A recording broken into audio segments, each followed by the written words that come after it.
ఓం నమో నారసింహాయ. సింహగిరి శ్రీచందనం ఛానల్కి స్వాగతం.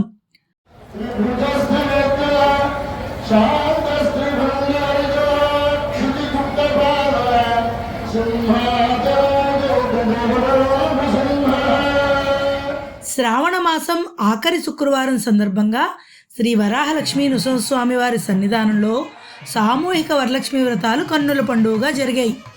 ఈవో త్రినాథరావు దంపతులు వ్రతాలను ప్రారంభించారు. ఉమ్మడి విశాఖ జిల్లా నలుమూలల నుంచి మహిళలు భారీగా తరలివచ్చి వ్రతాన్ని ఆచరించి తరించారు.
ఓం నమో నారసింహాయ.